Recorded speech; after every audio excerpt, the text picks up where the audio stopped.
Hello there. Welcome to another edition of Rocket's Rambler Garage. For those of you that were with us for the last episode that come out, you got a chance to see us finagle this rather large motor. It actually is a whole lot bigger than it seems, especially for 327 cubic inches. But we managed to finagle this moose back in here. But we really haven't gotten much done. I mean, it's kind of in here, but none of the bolts are particularly tight. The cross members are all still sort of not torqued down, and we don't have throttle linkage. We don't really have the generator hooked up. I have the bracket off that was the tensioner. We had to take the fan off as well. So anyway, kind of the early focus is going to be to try to hook up some of this stuff. Then we've actually got to put some tires at least on the front. I've got tires on the back.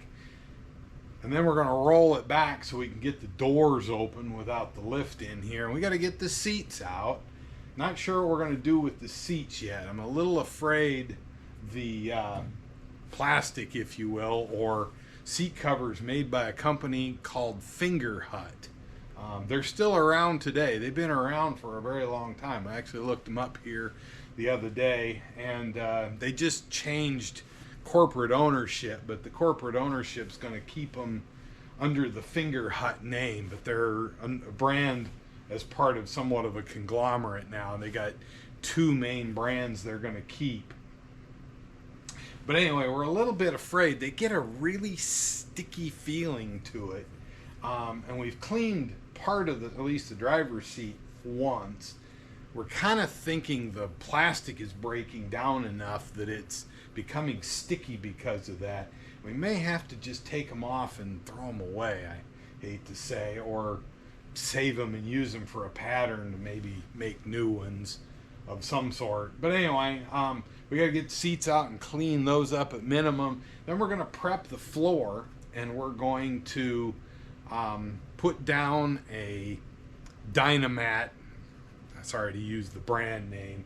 We're not using Dynamat, but it's a butyl rubber material. It's about 1/8 of an inch thick.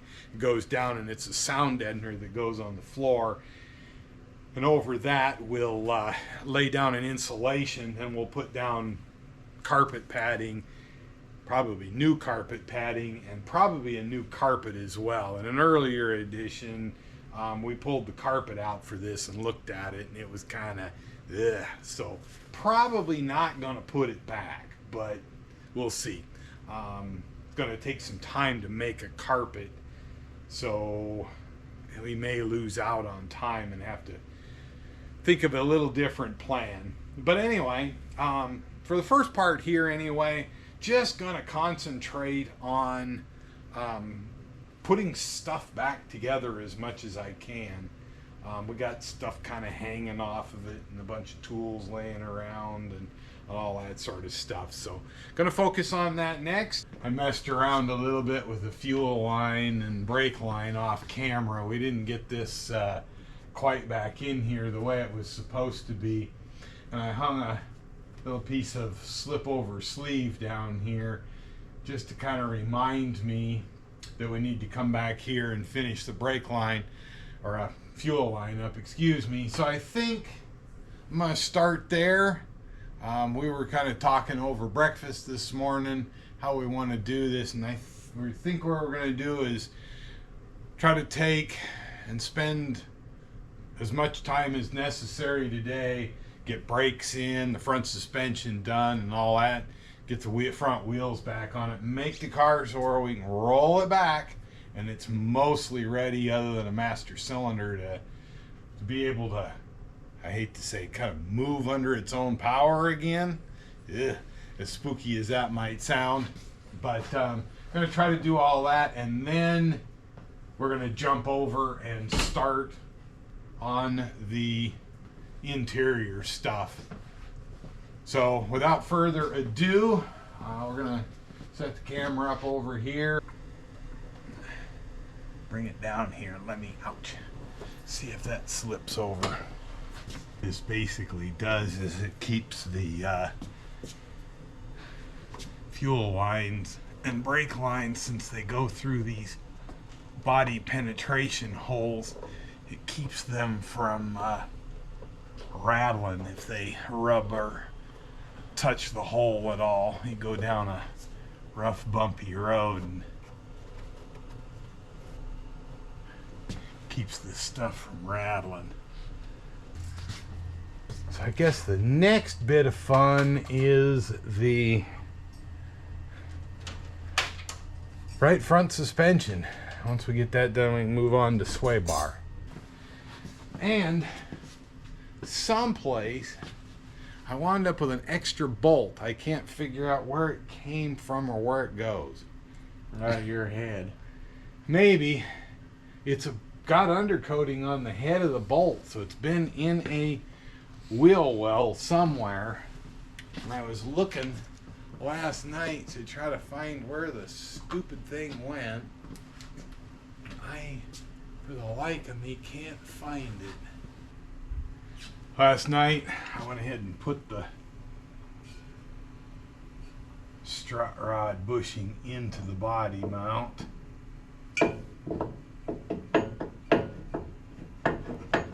Because it was easier to do it that way than what I had done before, which was to kind of try to squeeze it in place up there. I had Benjamin run a couple of fasteners through vapor, and when you take a brand new fastener, it does a nice job of deglossing them. Alright, I need a 1/2 inch wrench for that. Come out, I don't think the factory ever put a washer underneath this oil pan bolt, so I had him degloss one so we can install it. There we go.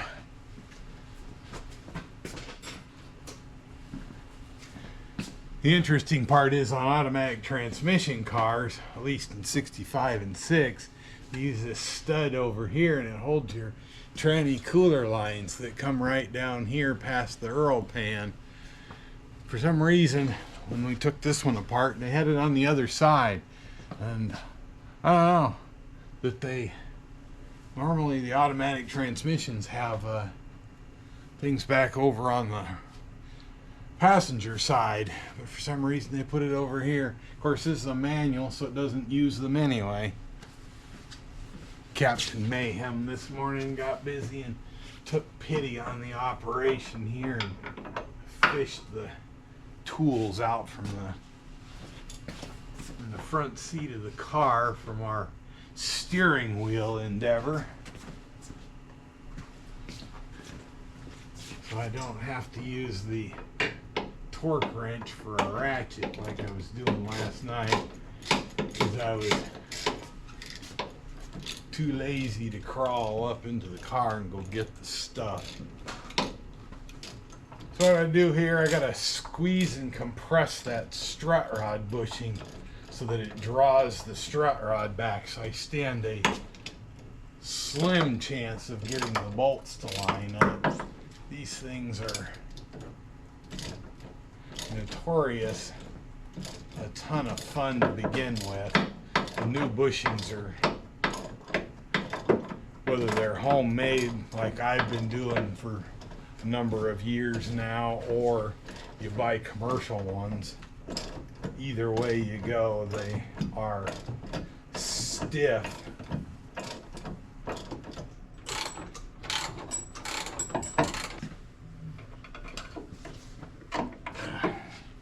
Okay.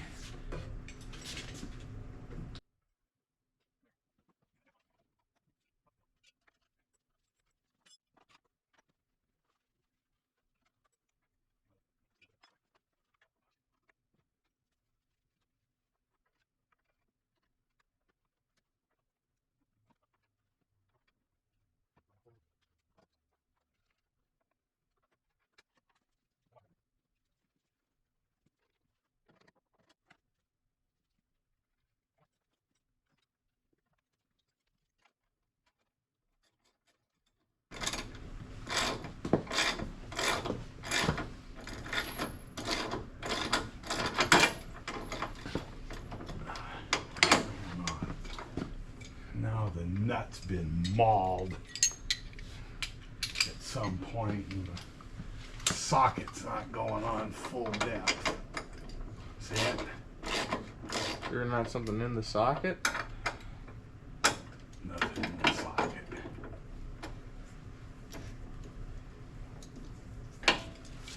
Or just put it back.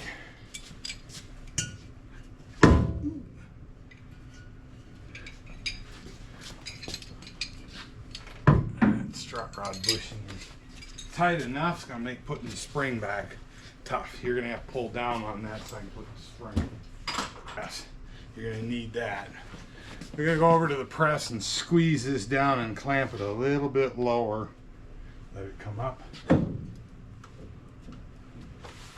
it come up.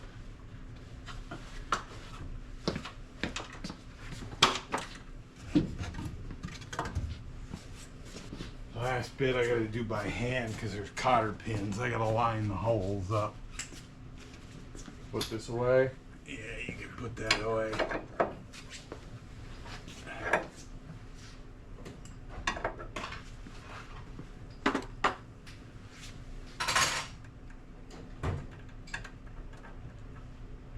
There we go.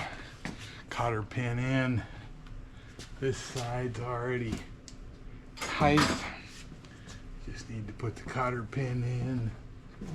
And I gotta bend them over.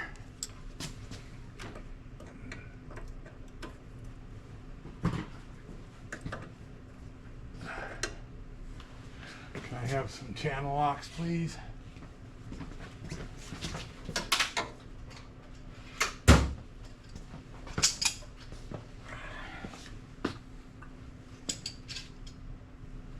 It's too much.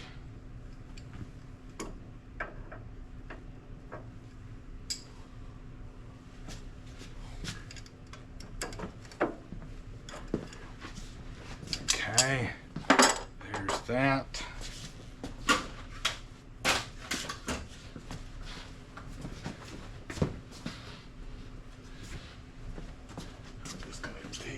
Backside if I can.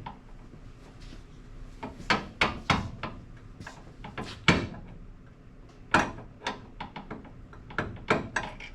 don't know that I want to do any more than that, but maybe.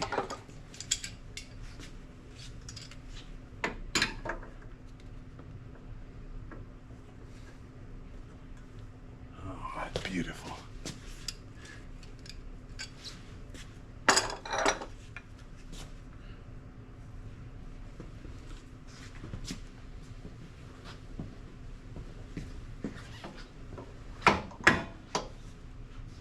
Go.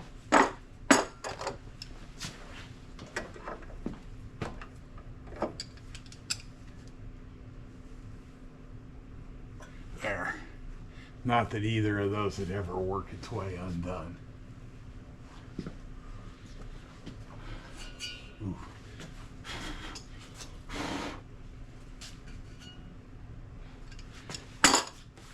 Got glass from our Sandblasting operation on it. Sandblasting operation all over everywhere down here.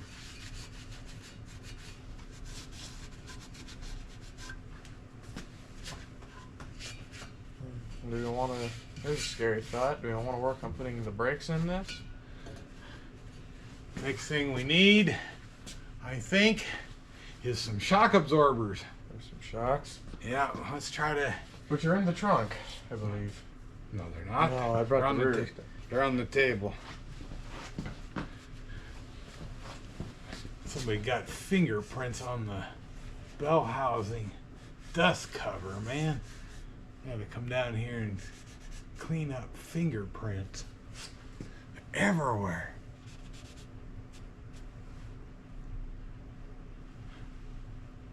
Paint so shiny, even that manages to scratch the paint. All right, while he's getting shocks, I'm gonna put a couple tools away.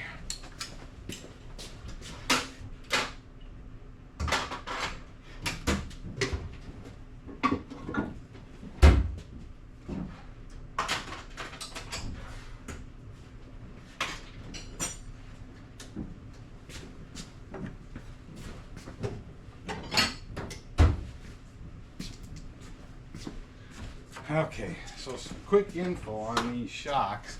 These are KYB gas adjust. A friend of mine had been after me for years to give a set of these a try. And so I did finally. And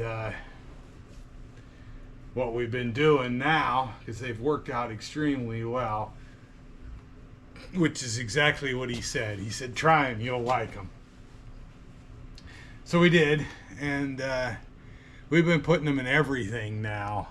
And what we did here, they normally come gray, but we have painted them to be at least what we've more or less determined to be the correct color for 65, 66 vintage cars.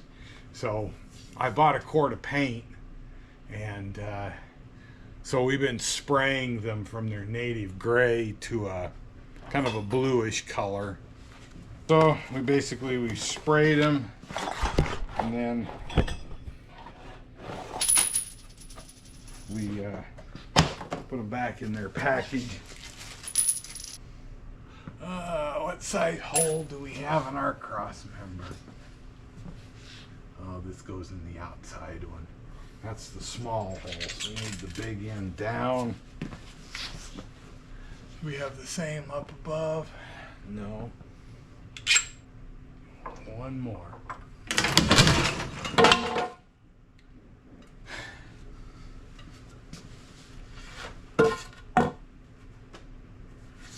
Roll her back under.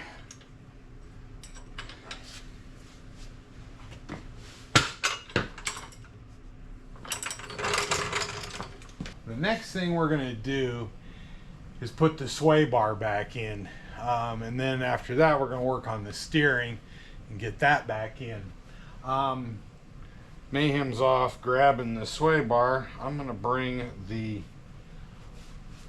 horse of saws back here so we can put the bushings on it. We've got urethane body bushings that we're going to use back here. We've got urethane end links we're also going to use. And the Merry Christmas. Yeah, we'll grab the sawhorses and bring them down here, would you please?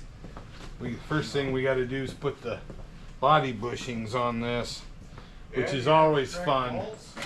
What's that? Do you have bolts for that? Because I know we got the bolts off. What do you mean? Bolts for the body bushings? Bolts for the sway bar. I'd like to be a little out from underneath.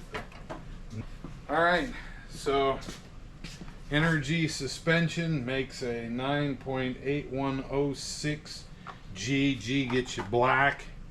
I think R if you want red urethane instead of black. Damn film editors anyway. They're a pain. Before they've been greased up. The 64 had enough wear in the bar.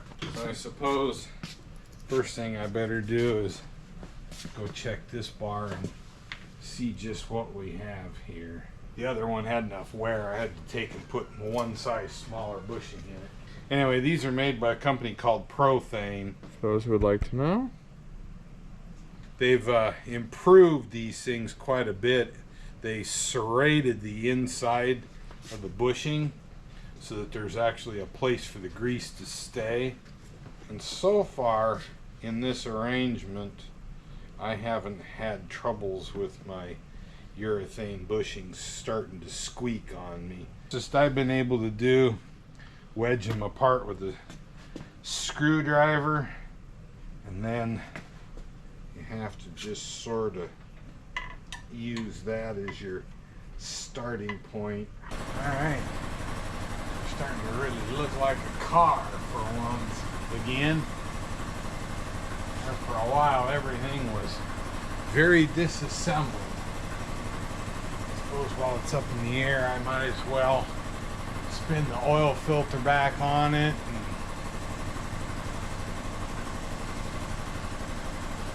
make that ready too. Alright, we're back from lunch.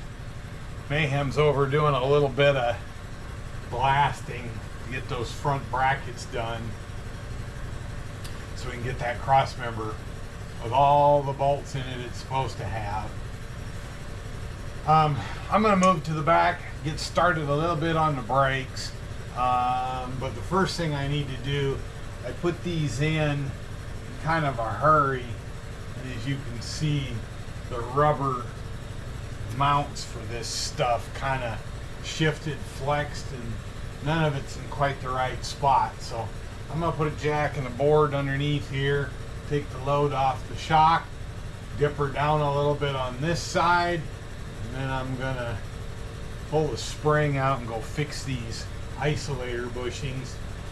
Unfortunately, they make some replacements, but they're not quite what I'm looking for in terms of visual appearance. Probably fully functional in terms of quality. But anyway, we're going to wind up reusing these, at least for the medium time being. So I'm going to work on getting these down, reset up. Then I'm going to string the brake lines back here on the diff. I need to get the rubber line hooked up to the hard line up there. And then we are getting really close here in an hour or so to being able to lower this down a little more to a working height and go at putting the actual brakes on each of the wheels, so it's then just down to a master cylinder, which I'm not quite ready to do, so I'm going to leave it for the time being. Okay, lift this out of here. That's actually not in a bad spot. That's why that looks bad. You got one on your bench that's any better than this one? This one's torn.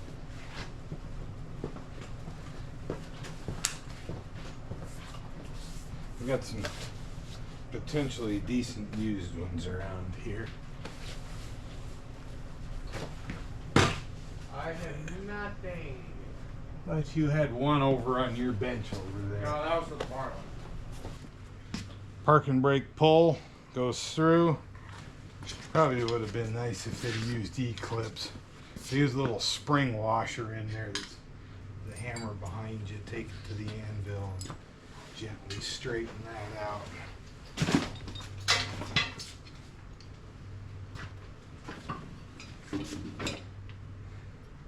Anchor pin. That does that. This gets pulled back. Slid on there.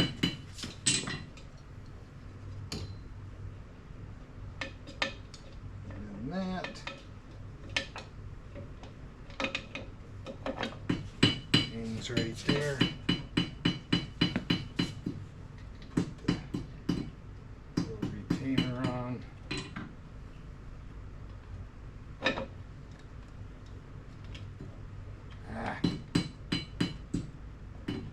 Put it on, give it a quarter turn. Keeps the shoe from falling off. I'm going to take these apart. Wipe a little anti-seize on these too. It's amazing how well they rust up over time. That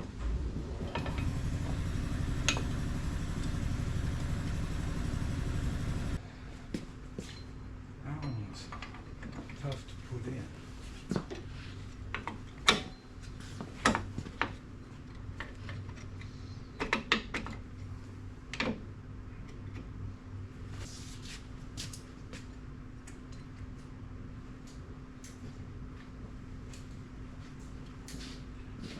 I was going to suggest we just use these since these are really crappy. So are those.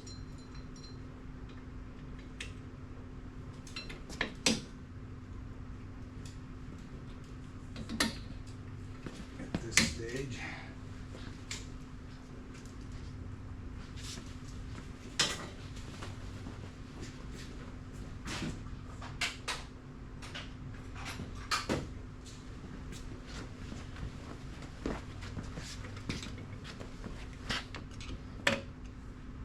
Hopefully that'll let the cable go by. It does. Good.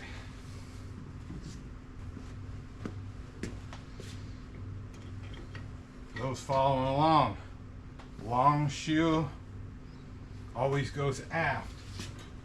Shorter shoe always on the front. Unless it's a beetle.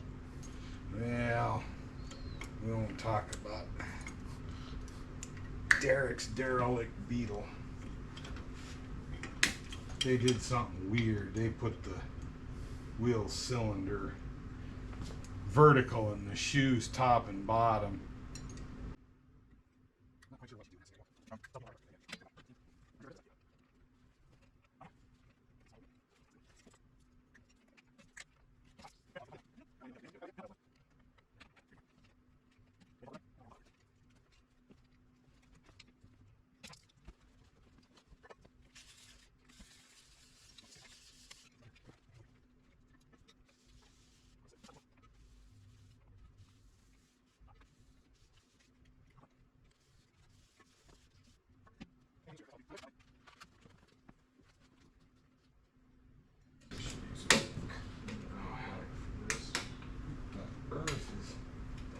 Something's not right.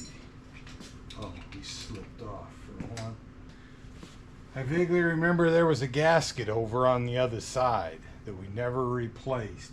But if you pull on that, pull on that, you won't pick up a detection of any in-out movement on that axle. Put the drum on? Yeah, go ahead and slip the drum on. Oh, I will, but some be in my way. Yeah. That means I might as well. They didn't put the small bolts like the others have to hold it on. Oh, it's not that close. It's not that close, but it does drag a tiny bit, so it's not a horrid. It's the other side. Might as well just adjust this out.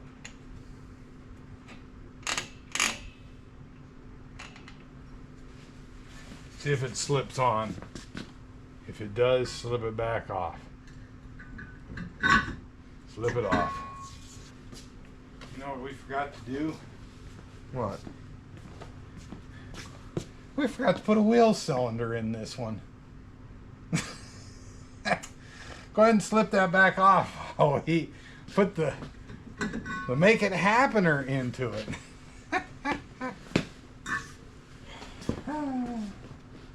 They weren't sitting here, so I plumb forgot all about putting them in. On the right side before. Pull plug out. Which one? That one, because that's the hydraulic line fitting. And save that because we'll use it. And now where's our bolts? Wait a second. Did you swap line? Did you swap units? No, you had it upside down. We need the other one. I'll go take this one over here. Now what?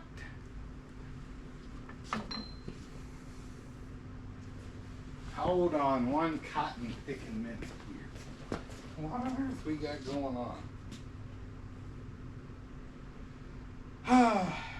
Were those the same part numbers?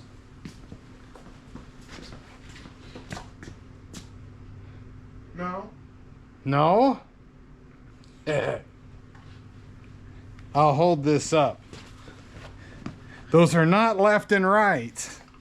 And I'll prove to you they're different part numbers. Somebody misboxed a part. And so we have 2 wheel cylinders for the right hand side and none for the left, which is why we keep switching them. Which one's the correct number for the right and which one's the correct Typically number for the left? odd is left and even is right if they follow the norms. I'll call Alan. I need what? 370, 192? 190. You need the odd number. Odd left, even right. Chinese. They can't speak English, apparently. Or follow part numbers and such. You run into that sort of stuff, unfortunately, all too often sometimes. That found out sooner had I put a wheel cylinder in this like I was supposed to. The good part is we'll use that on the next car. In the meantime, we'll have to procure a wheel cylinder for this side and see if it happens to us up front or any other location here. We could have it up front. Or at least we know we can put the right rear together because we got that one. Oh, Bleeders are always on the top. You want to let So this one would be and the hose has to point for the left front. The hose has to point center aft. Yeah. So this one is correct for the right side. All right, as you can see, Mayhem made it out and got us the correct wheel cylinder for here. They fortunately had it in stock at Napa. While he was out and about, I got busy and took all the rusty stuff we were putting back in, and while it's, I don't know if it'll show up on camera, it's not perfectly clean, but doesn't have to be. Nobody's ever going to see it anyway. The idea is just keep it from being really icky. So that's what we've been up to pretty much since, I don't know, 3 o'clock when he headed off for Napa. Is just cleaning parts. But we got all the brake stuff all cleaned up and completely refurbished and ready to go back in. So we're going to shut her down for the night and take this up again in the morning. We're going to throw the brakes together.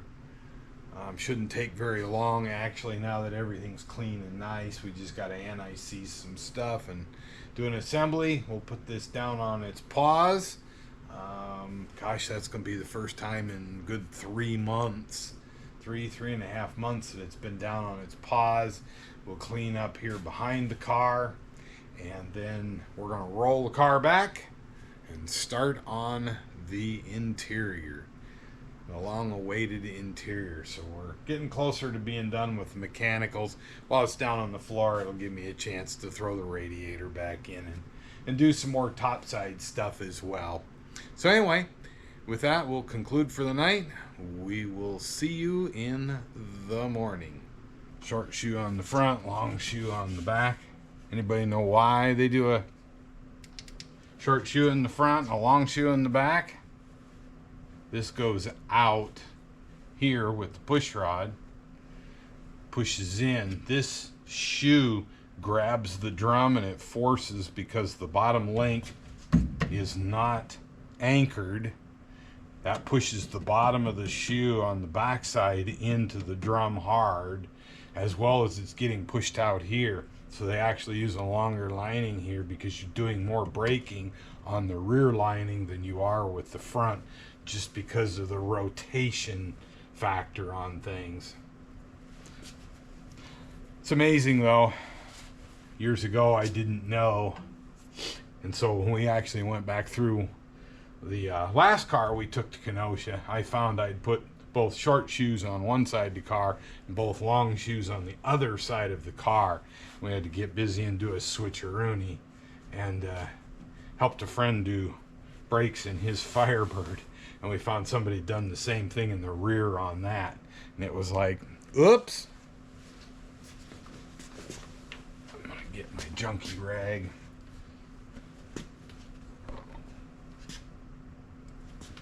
You want to make sure you've got a reasonably good coat of grease on your spindle itself.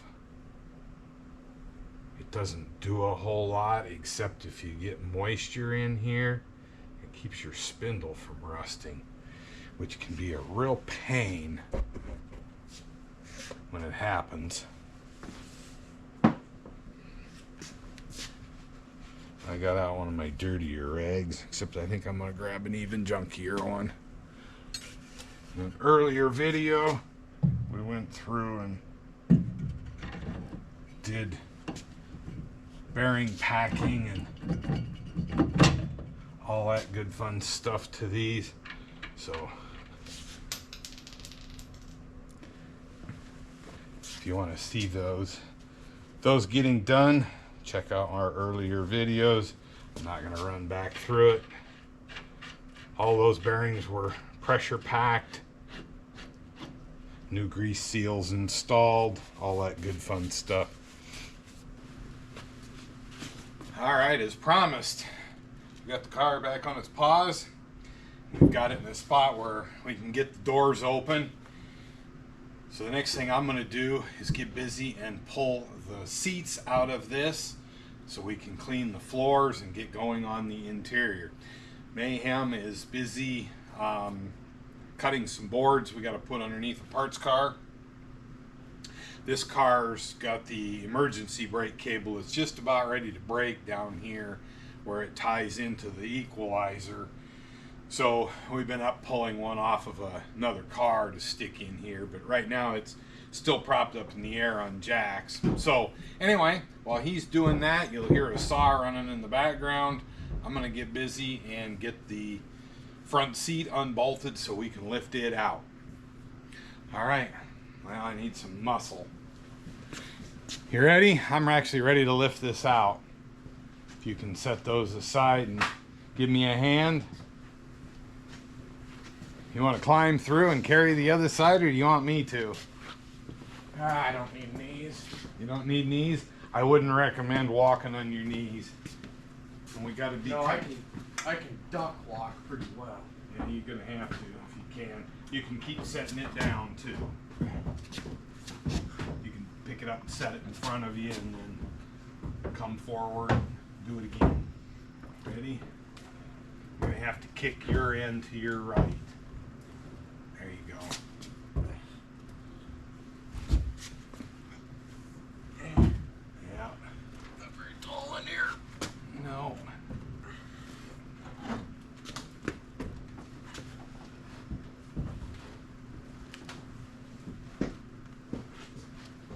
Let's take it to the back. Can you get it? Okay, set her down. Now walk around and go get in there. Let's take it behind the car.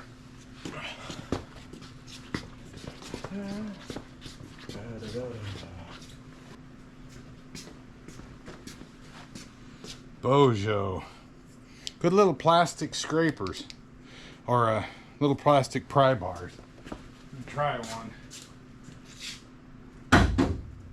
Yep. To do duals in this and do it right, I need to put a matching hole on that side to match this one. Okay. Want help getting? No, you already have it out.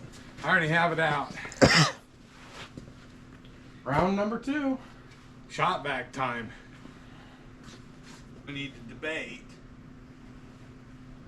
Are we going to fill those holes? Do we want to just put a patch over them, clean them up and glue a patch over them? Or do we want to weld, cut out and weld plugs in there and actually clean the floor up? I'm almost just voting what we do is we take some pieces of sheet metal, coat them, use up some of our seam sealer, seam seal some plates on there, and then undercoat them on the bottom. Glue them in. Yeah, and undercoat them on the bottom. That might not be a bad way to go. Alright, let's get tools out of here. Actually I need to do one thing though first. We need to bring an air hose back. And vacuum out the vent holes up here. We'll take and blow a little air while the vacuum sucks it up. Alright, with the seats out, a little off camera, we run around with a wire brush inside and we hit the rust spots. And we put down a little bit of rust mort, which is a rust conversion liquid. And it's had a chance to work for several hours now, so next thing we're going to do, we're going to wash the floors down with some water. Somebody had to go put soap in it, which I don't necessarily want. So we'll probably have to rinse this, but we got to get the rest of the rust moored up, and we got to wash the dust and dirt off the floor so that the sound deadener, and we're going to touch up put a little bit of paint down on the bare spots as well, so that stuff will have something to stick to.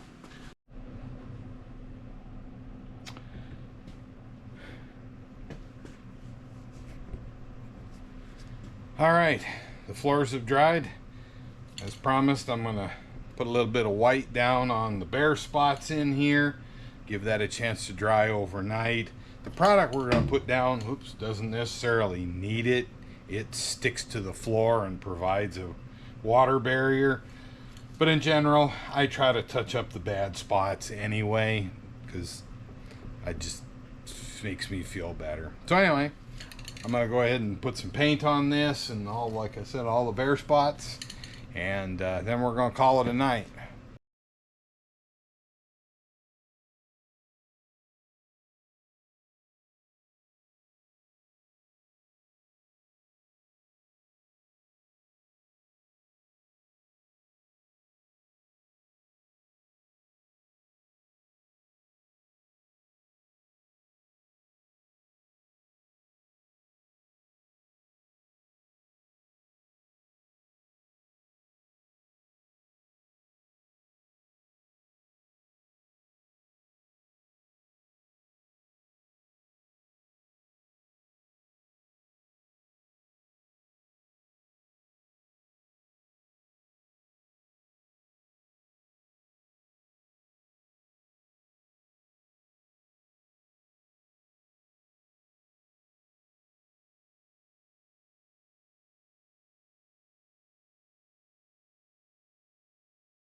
Well, that about wraps things up for tonight. We're going to let that dry. Tomorrow, we'll start laying down the sound deadener, followed by the insulation. So, see you in the morning.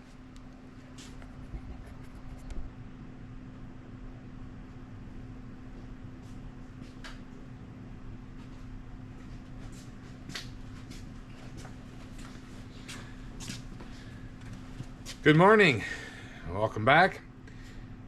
When I left you last night, I had washed the floor down, got it dried, and sprayed our flat white paint on the floor over the bare spots that we had cleaned up and put some rust mort down. So we'll show you what that looks like here in just a second, and then we're going to get on to putting down the sound deadener, which we're going to have to throw something on the floor to keep what we've painted and done clean, or I got to take my boots off as I get in, one of the three. Anyway, let's show you what that looks like, and we'll get started. All right, so I already had a piece of sheet metal, so I just simply went and cut a couple of 1-inch pieces. Oh, bring me a scrap of paper. Paper? A scrap of paper or a scrap rag.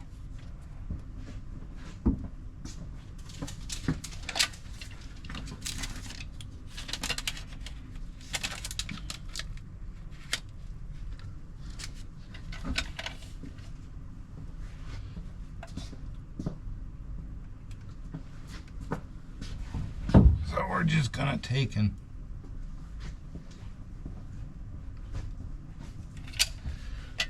smear some material around.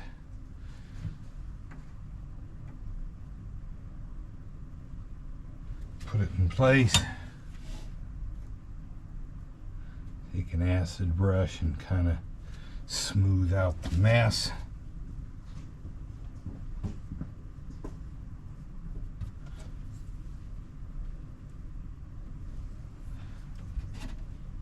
Square.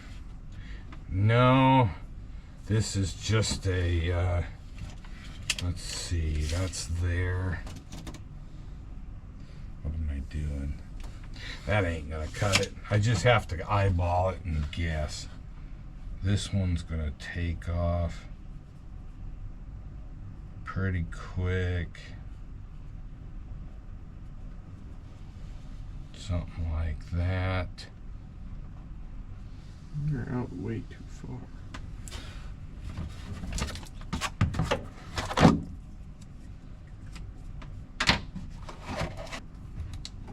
Now. Yep. Gotta mark it and trim for that. Need a little nip off the corner there. It's actually still a little tight in the hips, but we're probably good enough. We don't have to cover everything 100%. So this runs from about there. Taking off this.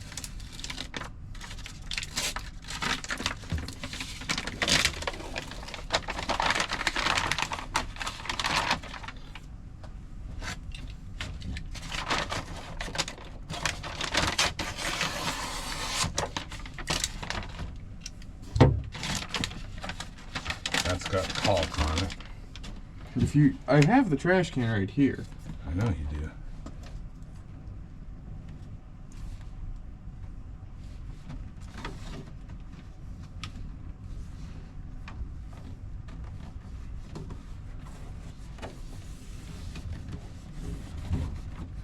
Do we want to roll some of that first? I'll get another sheet in, then I'll come by and roll it. How's that sound to you? Sounds just Deafening? moveless. Okay. This is gonna be fun.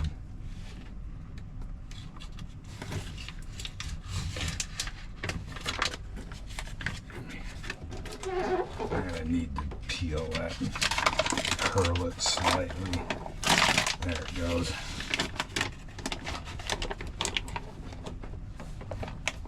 Hold still.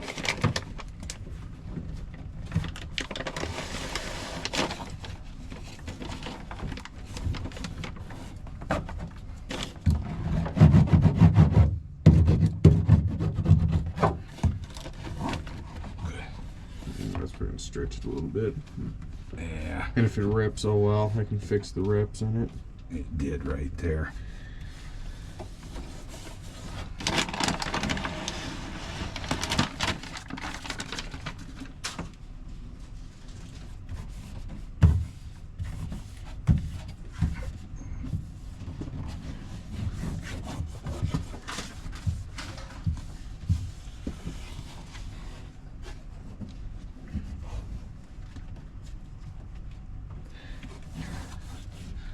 And you found that tape already, did you?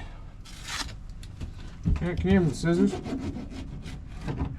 Better roll this out a little bit before you tape it.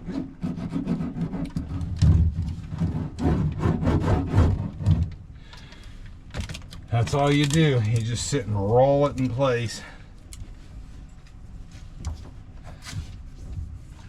He loves to go and use the adhesive back tape to Yep, just straight up HVAC tape, and it works beautifully. Oh, that'll have to get rolled. And once it gets a little bit warm and it gets stuck down, it ain't coming back up. That's for sure. No, it'll stay put. Now, Any other rivets? here, Let's see. I gotta move our paper aided design too. And see, as it goes, we went right over the top of that spot that we. Now give me the roller.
Well, that's just about going to wrap this edition up.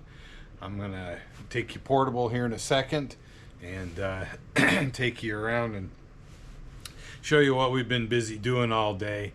You saw when we started in the rear laying out the sound deadener, and we've got probably 3/4 of it done right now. We're not gonna show you all of it because we figure once you see part of it, you probably don't want to watch us doing it. And we've been at it for, other than lunch and dinner, 12 hours and what we did so far. So anyway, I'm gonna take you portable here and show you what we got done, and we'll come back and we'll talk what our next steps are for the next episode.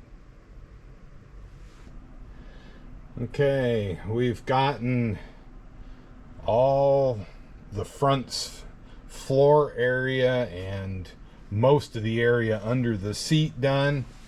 We took it all the way up under the dash, all about, I don't know, 4 inches down from where the carpet goes. Carpet actually goes up past the top of the steering column by an inch or so, and all the way over. It actually goes above the air conditioning refrigeration hoses coming in. We dropped the bottom off the air conditioning box. The drain hose off the evaporator just seemed kind of hokey, and it proved to be quite hokey. Somebody had put in a generic piece of hose retained by a little tiny nail and then siliconed it into the housing. So we're gonna have to work on doing something a little bit better there. We got a little X spot over here, which we think is about where we're gonna run it to drain out. Somebody had put it in quite a bit lower, which unfortunately means it's right where your feet would hit it. Anyway, but we're all the way one side to the other. We also got the entire back area, including the wheel well arches or humps, both sides, and we're all the way as far as we can get and stay invisible as far as the opening for the area around the back seat, and we've gotten all the way down here in the front. Now next steps, believe it or not, that bolt sticking up is actually an exhaust hanger. You could get away with a lot back in the 60s, obviously. But anyway, this car was originally a single exhaust, but it sounded so good with the dual exhaust that I actually took this same spot on the other side and drilled it, and I've made a nut plate, but I'm going to have to bring the welder over and tack it in. We still have the rest of the floor here, but because we've got to get our feet usually in this area to work the back or the front, we're going to kind of save it to the end just to keep from trouncing on this area too awful much. So anyway, for the next episode, we're going to finish that. I've got a piece of the closed cell heat insulation that we're also going to lay down over all of this aluminum backed putty tape, essentially. This is a butyl rubber sound deadener mat. It's been working pretty good for us. We did another car and it was very quiet. So anyway, that is going to wrap up this edition. We certainly thank you for watching. If you're not a subscriber, please consider doing so. It really helps us out. And again, thanks for watching. See you next time.